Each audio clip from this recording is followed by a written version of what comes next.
Every time I turn around, you are scoring a new project, a new spot. It could be commercials. You've done hundreds of TV commercials. You've done campaigns for DirecTV, for Mini Cooper, Netflix. I mean, almost any brand that I could think of through Peligro Music and Sound Design, your company, and then the movies and all the projects. Oh, the Rock and Roll Hall of Fame Yeah, that's a uh, fun one I get to do every thing year. was the last couple of years, right? Yeah, yeah, I've done it You've for the done the last music. three years. I mean, Yeah. that's a big deal, man. And those openings and stuff were amazing. Oh, thank you. No, that's a really fun one to get to do. And those are great people that I worked with for a long time. So that's another bonus. But yeah, it's a really fun gig to get to do. Yeah. Martians landed. Yes. Wearing Prada suits. Yes. Drinking Henry Seltzer. Yes. Chewing juicy fruit. Yes, and? Your branding here. Yes, brand. Your message here. Yes, and? A verse about Yes. your product here. Yes. I'm Hirsch Redfin. Yes, and? I'm a message therapist. Yes. And I have a podcast. Yes, brand. That's right, that's it. Yes. We'll help you fix the world. Yes. Or your bottom line. All right. Your bottom line. Get it. I get it. Welcome to the Yes Brand Podcast. Yes. We're just getting settled in here for a 7-hour interview marathon with Greg Kuehn of TSOL fame, of composing music for, oh man, myriad commercials and films. He is notoriously a one-time client of mine. First of all, welcome, Greg. Welcome to this this amazing season of Yes Brand. Thanks for having me. This is great. It's my pleasure to have you. I don't know if I wrote this bio, but probably I contributed in some way to it because it seems to read pretty well. Greg, well, we were just saying, Greg started his career in the Orange County early punk scene. And he left behind his classical studies of piano at Cal State Long Beach to join the punk icons TSOL, True Sounds of Liberty. Together they made the groundbreaking Beneath the Shadows album, which is still very highly regarded and very influential. He spent several years recording and touring with artists like Bob Dylan, The Church, Berlin, Ian Astbury of The Cult. And you also worked on Repo Man. Is that correct? I did work on Repo Man. Yeah, I played keyboards on the soundtrack. I was friends with the Plug. Actually, Charlie Quintana, who was the drummer for the Plugs, who did the music for Repo Man. We both played with Dylan together, so they brought me in on the sessions for Repo Man, which was like crazy. So there's all this kind of like choir voices and strings and synth stuff that I did all that. And I was thinking I was all of 19 years old probably. So that was a fun one. And we never knew, you never know. It's like, it's just this kooky little movie, but then, you wind up and it's like something that resonates with people for a long time, it definitely became a cult classic. Yeah. I mean, that's amazing. What you don't say in your bio, although, that gives us room to talk about it here, is where did the musical bug begin? Obviously, if you were studying classical piano, but when did you feel that in your hands, in your bones? My mom tells me I was playing the piano banging on the piano since I was about 1 year old. I started taking lessons when I was about 5, I guess. But I was always super musical. My mom's a singer, and other people in my family are musically inclined, mostly on her side of the family, but also on my dad's side. So yeah, I was just into music a lot. I was the kid who would actually practice the piano. You know what I mean? It's like, yeah. I wanted to go to lessons, and I wrote music from a really early age too. I had a teacher who was really encouraged me to write my own music. And so, yeah. And then it's like, when I'm 8 years old, listening to Elton John records, like, okay, cool. I want to do that, I mean, not necessarily. I do sing, but I'm not like a singer. I am a singer-songwriter, but I'm not. That's not sort of my main focus. But still, just that idea of like, I want to do music for a living. I want to do this thing. So I've been pretty focused on that for a long time. If you were at 19 working on Repo Man, did you play in bands? What was like how were you getting paid as a composer? Or as a musician? I wouldn't say as a composer, but how did you start getting paid, making a living? Yeah, well, I mean, I played in bands like through junior high and high school and stuff like that. And then TSOL, I was a classical piano major at Cal State Long Beach, and I was a punk fan too. I mean, because all of this cool music was happening, and I loved all the new stuff that was going on, and I was always into all the new bands and going to see bands and everything. And TSOL asked me to join their band, and they were a band that was really popular in the LA area, and they wanted me to join the band, make a record, go on tour. I was like, okay, well, I want to do that, and then that was sort of the beginning of, then you get recommended by people and you do stuff. And we broke up, and then I got this gig playing with Bob Dylan, and then you just kind of just word of mouth. Everything's word of mouth. I mean, my whole business, Legro music, is all word of mouth. I mean, it's just like, that's how it works. I mean, you can do a lot. You can think, oh, I got to really expand. In fact, I was looking at the thing and said, what do you want to do? I said, well, expand my reach, I guess. But it's not, I don't know, though. It's like, I don't know if I really need to expand it much. I mean, I like when it expands, but I don't have a whole lot to do with that. It's like, it's just, people recommend me. I work with good people. I get people. And so it's always that thing. It's like you get recommended for this thing because you know that person, and this thing for that person, and you get this from that. And it's like, oh, wow, okay, cool. I have a career. That's, I mean, you have that thing where, in the best case scenario, work speaks for itself. Right. Your brand, your personal brand, is really, I mean, look, we've known each other a long time now.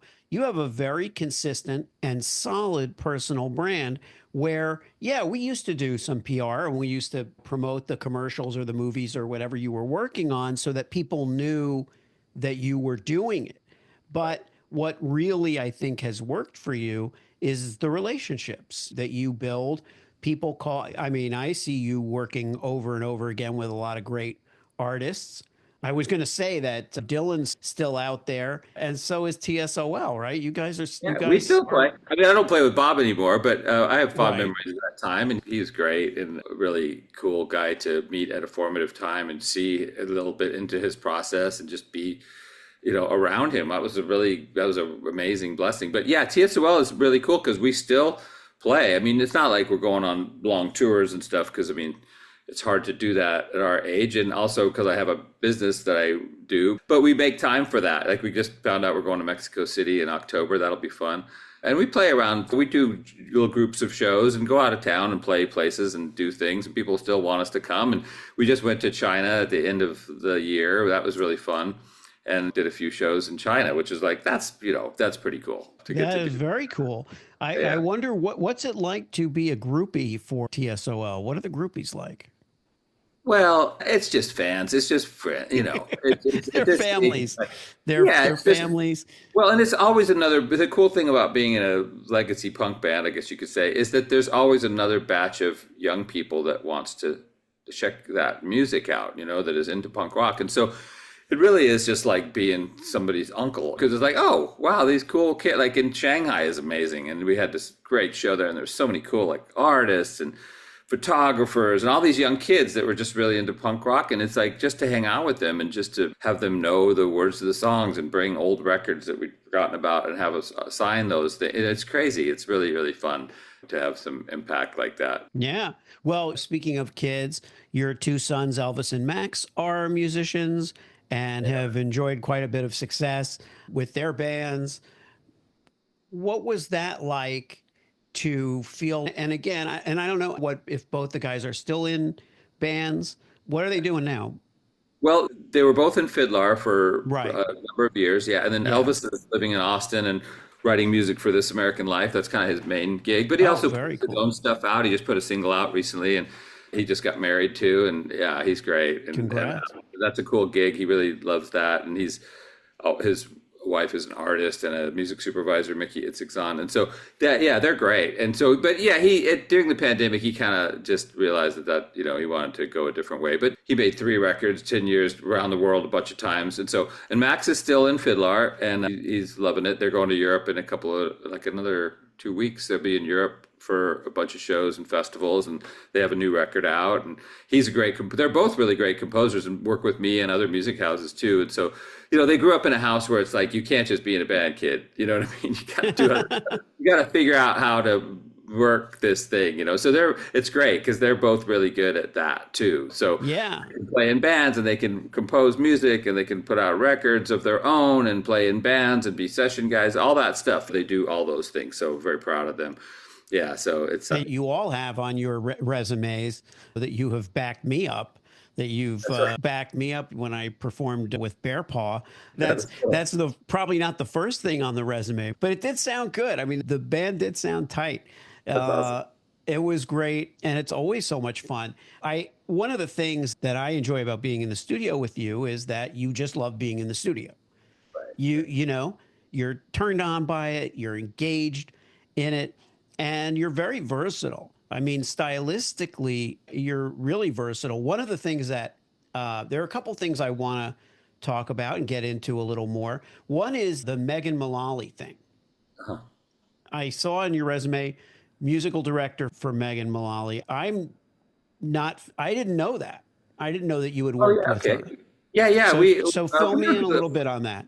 Yeah, it was interesting because right before Will and Grace happened, we had met through a mutual friend, and she wanted to do some music, and she was really, leaning toward like, I don't know, she's a great singer, by the way. She comes from Broadway, and before Will and Grace, she did a bunch of big Broadway shows and stuff. And so she moved out here, and we met up and just with the idea of doing a one-woman show, and she has really good taste in music and wanted to do her own kind of take of covers of, like, we did some Tom Waits and some Randy Newman and some Sondheim, and I hadn't really, that Bertolt Brecht, and I hadn't really dove into that theater music that much. I mean, of course, I knew Tom Waits and Randy Newman and loved a lot of those songs, but it was a kind of like, oh, this could be cool, yeah. So then Will and Grace happened, so we were able to, she was able to finance this thing, and we did this one-woman show, and I produced and then we had this nice run of like doing that and then putting a band together and making some other records. And she was a celebrity, so we get to go play like jazz at Lincoln Center and have a sold out show and have Elaine Stritch come and sing a song with us or whatever. Like that was super cool. And so, I play piano and musically direct and get the band together and do all that stuff. So that was a really fun gig, and she's great, and I just love her. And we're still in good touch and haven't done that for a while, but it was a really cool thing to get to do. Yeah, she's awesome.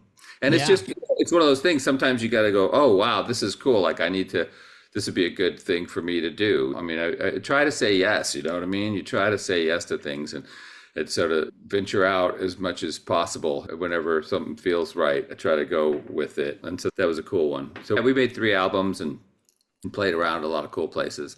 One of the funnest things we did was we did a 10-day run on the west end of London. It was basically a theater gig for her show. And so we just set up shop there and did like a whole week of whatever, 2 shows on Saturdays and Sundays and 1 show on Monday through Friday or whatever. Just a regular theater run of shows. So it was really fun to get to do that.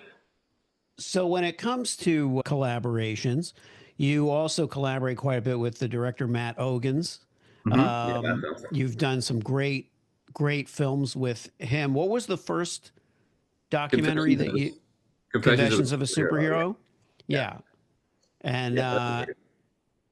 so tell that. So that one, you can probably describe it better than I. But essentially, it is a character study of the people that we see on Hollywood Boulevard that portray, the famous superheroes. The protagonist in this one had a very interesting story in that he portrayed Superman and had some concept of being was it that he what was the thing he was somebody's son.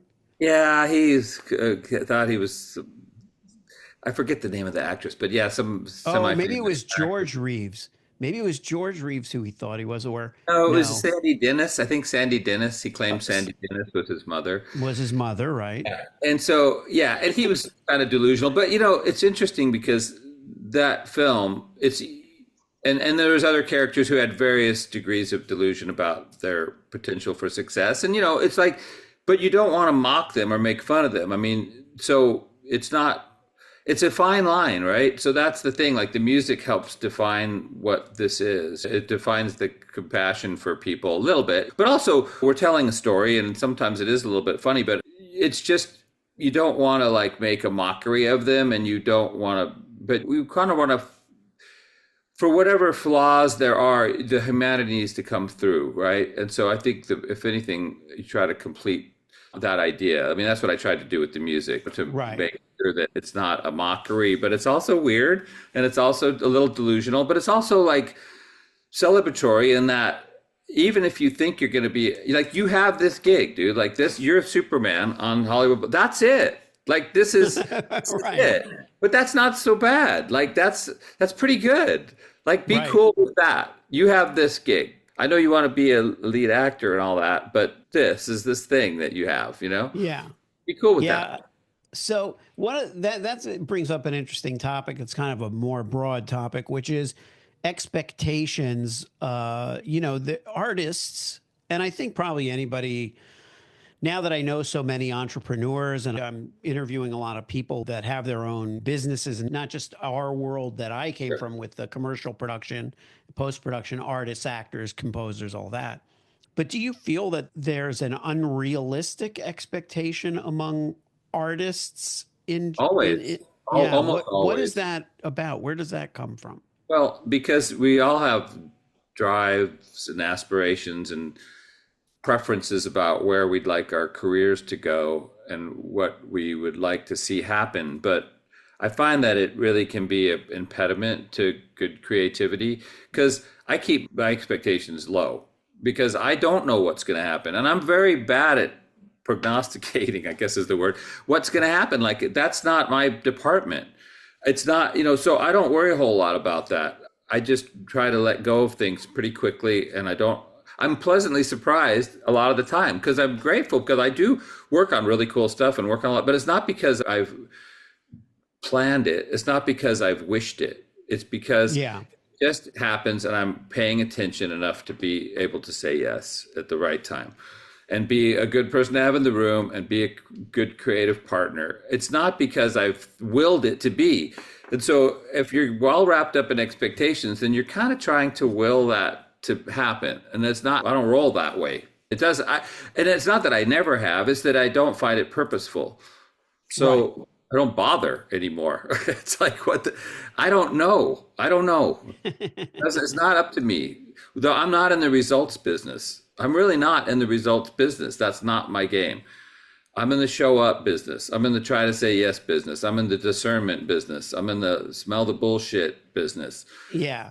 That's my business. The results, I don't know, man. Whatever. It usually works out pretty good for me. And if it does, Yeah, if I don't get one thing that I want, it's like, whatever, man. It wasn't meant to be. It's like, it's okay. I'm spared. I love all the blessings that I have, but I'm also grateful for all the sparings that I get. I mean, I'm spared a lot of stuff, man. I dodge a lot of bullets, and that's how I kind of look at it. It's like, okay, whatever, man. Well, do you think that you're somewhat enchanted in Sure. in that I way? do. I feel like if I'm tuned in like I ought to be, then the universe functions on my behalf somehow. I mean, like in weird ways. I mean, I can't explain to you why my career works because it doesn't. You could write it all out on paper and you go, this doesn't make any sense. Like you shouldn't be able to be doing this. This doesn't. These things shouldn't happen in this order. This isn't the way it works. And how could you do this? How could you make this happen without a big company and do that? Whatever. It doesn't explain out. So I don't know. I mean, it works out though, and I'm open to it, however it works out. Like that, and I think then I'm not roadblocking things. It didn't work out exactly the way I wanted it to, so I'm going to be all upset about that, and I'm going to hold on to this resentment forever. It's like, no, I don't do that. I don't. Yeah. I mean, it's not because I'm some saint or anything. I just don't find it purposeful. So I do things that don't work for me, that I'm no good at, like figuring those things out. I just leave it alone. It's like, Yeah. why? Yeah. Well, the thing that you said, I'm in the show up business, Yeah. is really in a nutshell what a lot of this is. It's Sure. looking at behind you at the all the instruments there, and I've been in the studio many times, and you have all these great instruments in there. I mean, it comes down probably in some form to loving what you do and then doing what you love and feeling like that's the barometer. When you're in the commercial arts, there is a struggle that a lot of us face, especially the artist side. I'm in the artist representation side really more, but still, where you're like, do I take this gig this isn't what I would do on my favorite day, on my dream day, this gig. But how do you approach the issues of discernment and some of those the choices that Yeah. come up? Well, I like working with cool people that I like to work with. So that's number one. If somebody says, "Hey, I want to bring you in on this thing," and then you obviously want to make some decent bread on it, so you try to figure out that part of it, and then the creative part is kind of like I don't mind I don't really judge that stuff too much because if I can make something better and figure out, I like working. So it doesn't, sometimes it's obvious, like, wow, this is going to be really cool. And then sometimes they don't even work out that way, but you just go, wow, this is a good one, right? I want to do this thing. But a lot of times I'm surprised by the results. It's like, oh, wow, that really was a great thing. Like that really came out amazing. So can't really game it out that much, but it's really just about like, I want to work with good people. If I want to work on cool creative, want to make something better, I want to work with people that trust me to do that. And then I want to have a budget that's decent if possible, or if it's a favor or a lower budget thing, sometimes those other things will sway me in that direction too. Yeah. But no, I got to do this. I was one of those other things when we did by the way, I listened to it before the recording. It's too bad I didn't spend enough time trying to figure out the right music hookup, but maybe I'll insert it when we edit this episode. But the MILF and Cookies kind of Ian Staines like rap thing, whatever. It was really well produced, obviously, well put together. I did reasonably well with it. It's kind of a fun, nothing thing, but it was like, but I think that for both of us, spending time doing something fun with people we like, what's wrong with that? Do you feel that the marketplace, where your place in the commercial music kind of world space, whatever, do you feel like the marketplace has changed dramatically over the last decade, maybe? Well, yeah, lately too. I mean, it's just, it goes in waves. I mean, '08 was a really tough time, and this is becoming a little bit of a tough time, maybe not quite on that level, but I think it's just budgets are tight and there's a lot of cheap music options. So that I don't worry about that.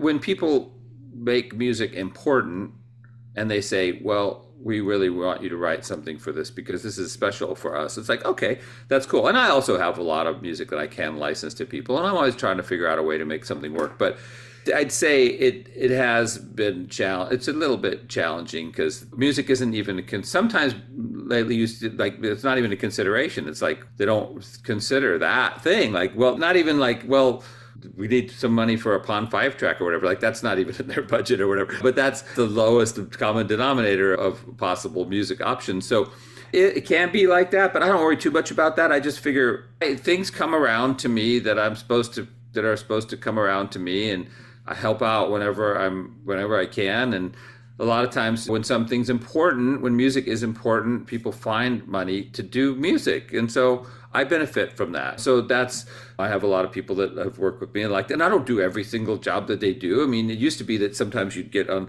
you get on rolls with people, but I don't worry about that.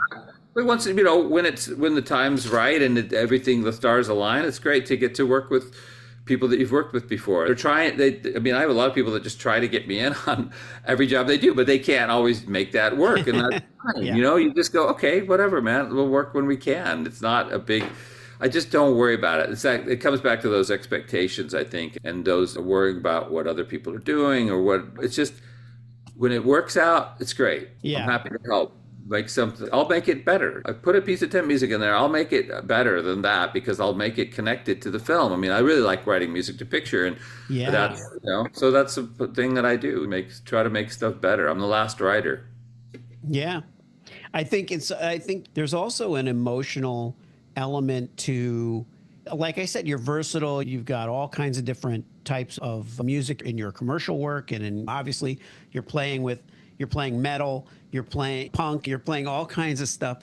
But you also did a couple of tracks, I think at least a couple of tracks, a couple of years ago.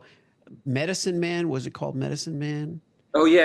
I did my little solo EP thing. Yeah. Yeah, I love that song. Oh, thank you. And so tell us the story behind that song. I'll play a little of it on the Okay. if I can get Yeah, it it was on just the, I'm always writing songs and pieces, and a lot of, I've written millions of well, not millions, lots I've of music that millions. nobody's I've ever written heard. millions of. Yeah. But I do that as sort of therapy and just to kind of keep loose and wound up. But sometimes you get a few that were like, that was sort of resonated. And it's just a song about mental health and addiction. And I'm in recovery for a really long time. And so it was just a song about that and just reflecting on that and just where that can lead you. And so, so once in a while, I'll write a few songs. I mean, I'm always writing songs, and we still make records with TSOL and stuff, but that was a kind of a fun one because I hadn't really put out a solo thing like that. So that was, did that last year. And so I put out a little EP of a few songs and stuff. And mostly when I put out a record, it's like a soundtrack or something like that, or maybe an instrumental. Yeah. But they were all nice pieces. I just, what I take away from it is that there's a kind of a soulful, there's a depth there that I think, and I'm talking to another artist later today. It's funny that when I'm doing these two interviews today, because I have your interview and then I'm interviewing Stuart Cohen. I don't know if you know Stuart. Stuart's a director, photographer based in Dallas, and he's also extremely versatile. And but you know how some people can do a little of everything? Sure. But you guys do what you do really, really well. So if you're doing rock, it's really, really well. If you're doing this, if you're doing a haunting thing, it's going to be really, really. So I think it's interesting to talk to people who aren't just versatile. They have all the layers of, I think, emotion available to them. Do you think that, do you feel like as you move through the world that you have a lot of, like, you're receiving a lot of vibrations, emotions, things like that out in the world? Like, what's your relationship with the world?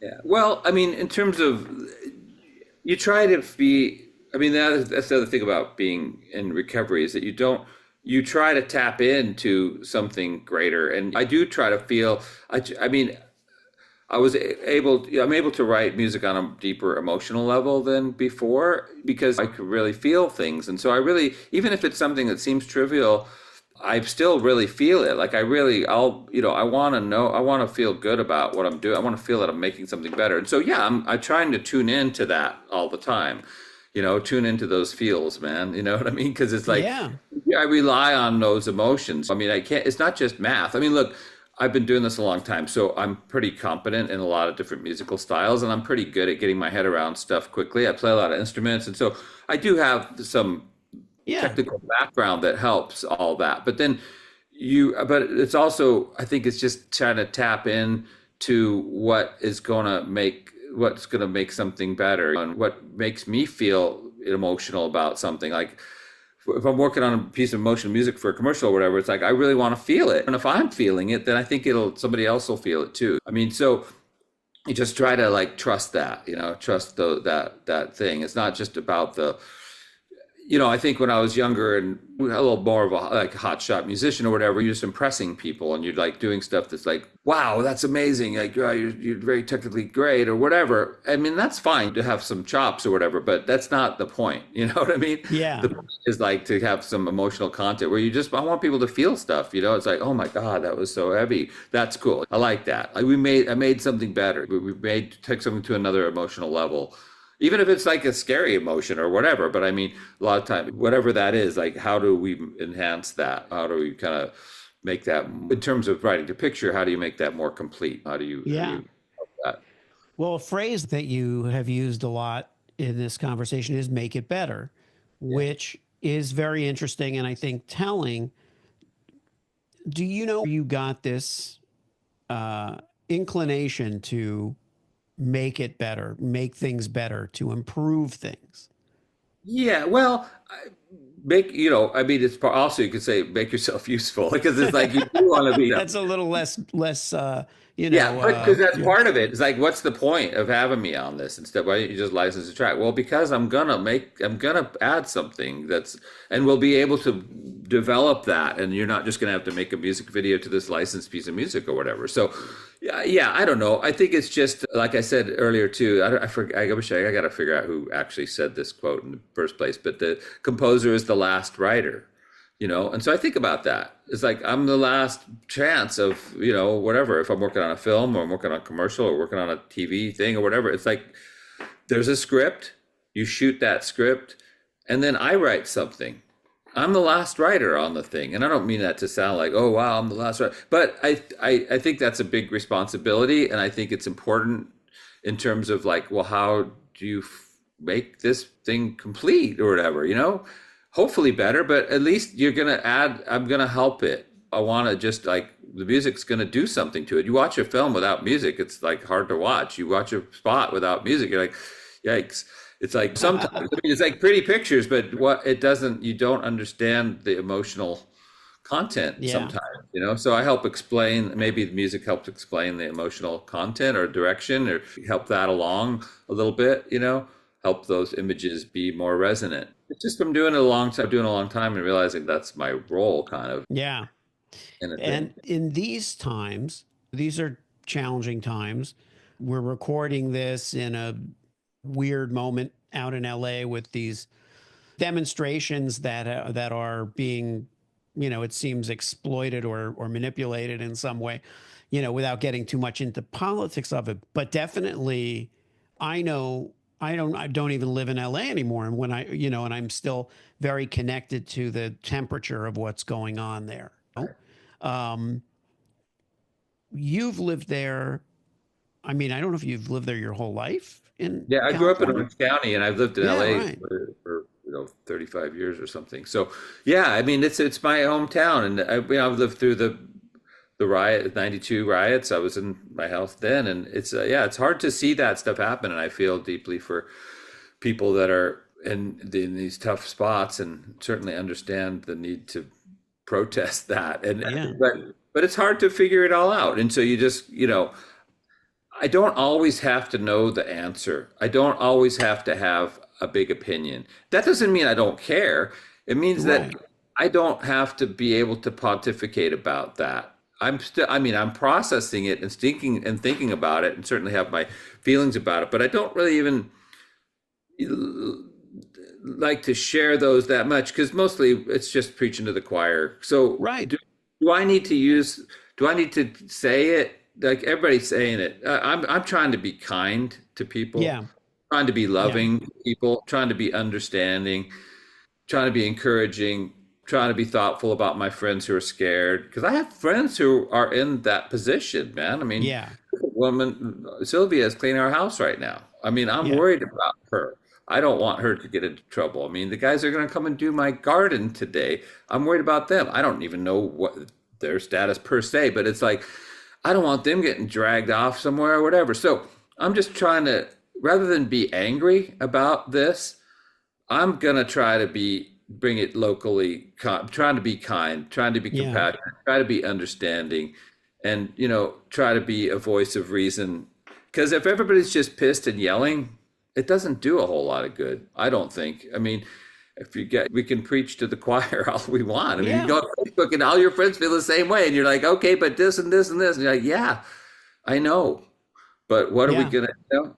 I don't know what to do about it, to be honest. But I mean, I think it's important to pay attention, but I think it's also important to say this is something that I don't have too much agency over. You know what I mean? The things that I can't control, I have a limited amount of bandwidth for, because I can't waste time. I can't stay in that space of anger and resentment and hostility about that, even when it's justified. Like, that's the thing. It's like, could you be angry? Is it okay to be angry? Are you justified? Yes. Are you justified being resentful? Yes, of course. Is it purposeful? Not for me. It's not purposeful for me. I can't hang on to that stuff, man. I don't do that. I can't stay in that headspace. So go ahead. Yeah. So I just try to keep it smaller than that. I try to keep it help where I can, throw a couple bucks around, be kind to people, give advice when I'm asked, just whatever. Just try to do it with the people that are around me. I mean, I feel for everybody, but what do I really have any agency over? Where can I actually help? What good is it going to do? Does my anger, although justified, is it purposeful? Does it help anything? Does it help me? Does it help anybody else? I don't know. I don't think so. So that's, it's, you just get to that. I don't know. I'm kind of going off on a tangent about this stuff, but that's kind of like really where I wind up with stuff. Yeah. But that's where I kind of circle back around and I say, well, that's on brand. If it doesn't pertain to our area of expertise and what we're really, really poised to have an impact with. It's like I tell my son when he gets very worked up about this stuff. If you're going to be an activist or you're going to take an activist role, or he's a writer, you're going to write about it. You're Right. going to do something, or is it just getting to you? Right. And it's not productive, or are you falling prey to like trolls and all kinds of other stuff out there that's just gaslighting you? And it's like, do what it feels right for you and be kind. And I love that positivity, Greg, because the positronics have a way of working their magic, you Right. know? No, they do. It Um, doesn't always have to be a direct action. It's like right. if you behave like a good human being today, then that does help everything. I mean, it doesn't seem like, well, yeah, but how? It's like it just does. I mean, it's just, we live as examples. We also, whatever, we show people in our actions how you can not hang on to that stuff and maybe don't go down the rabbit hole or whatever, how to creatively put our energies somewhere positive that may help the situation more than just shouting about it. Yeah. Um, well, as we come to the end of this conversation, one of many, many, many conversations that you and I have had over the years, thankfully, and I'm just so honored to call you a friend and to have worked with you on so many different kinds of things. Something for the audience out there, you have a lot of people who are entrepreneurs doing their own business, running their own branding, kind of doing a lot of what you've done, kind of taking the helm of maybe even an unlikely business, right? An unlikely success, although it's not really that unlikely. But I get what you're saying, the Yeah. magic of it. Sure. What advice would you possibly give to someone out there who's doing the same thing and maybe hitting a rough spot?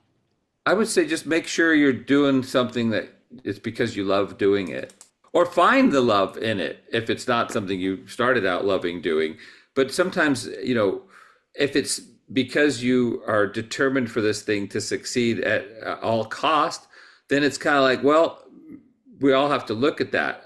So is it really what you want? You know what I mean? Like that's the thing. It's like, or refocus it into what you're really passionate about. Let the other stuff go, but this is what I really want out of this big thing that I do. It's like it's just the writing that I like, or whatever. I really want to just do that. Like that's what matters more to me.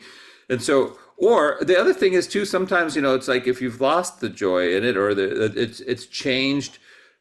You've got a lot more things you got to pay attention to that weren't the original thing. Sometimes it's just like refinding the joy in that, and saying, well, I'm actually can get my head around doing that part of it. Like, I mean, just it's interesting how if we open ourselves up to that and say, what, I'm actually going to enjoy doing the dishes or sweeping up the floor or doing the marketing part of this thing or whatever it is, like just try to find the joy in that too, I mean, because it's not always the fun stuff that we get to do. But I think though it has to be coming from a place of excitement and inspiration and love. I mean, if we're coming from those places, usually we'll find, I think it's like we can refocus into the things that are going to make sense for us. And like I said, I just try to listen to those little nudges from the universe or whatever. Just pay attention, because sometimes those voices or those little nudges and indications are quiet. So I try to get quiet and hear those things and sort of just look for direction, look for inspiration, just kind of look for like, okay, well, where is this headed? Where are we going now? Like, what's this? What does this mean? Without being in fear about it, because fear kind of wrecks everything and kind of blocks us from seeing those. But I think it's like, wow, this is interesting. Well, let me take a step back and see what the indications are that make sense to me from an inspirational place. Well, listen, man, I appreciate your time. I thank you for coming here.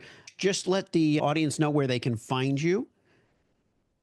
www.playgrowmusic.com. That's where all my stuff is. So yeah, you can check out some stuff there. And yeah, I'm just grateful to get to be here Hirsch, it's so good to have. Thank you for having me, man. I love you, and it's great that we've been friends for so long and get to have a nice conversation, because it's inspiring to get to talk to you and get to talk about this stuff. It's a blessing to get to think about these things and share a few things. So grateful for that. All right. If you liked the show, Yes, and it worked for you, yes, then subscribe and leave a yes, friend. 5-star review. Yes, friend. Tell all your friends. Yes, friend. Get your branding here. Yes, friend. Get your branding here. Yes, friend. Did I make it clear? Yes, friend. Get your branding on Yes. before they're gone. Yes.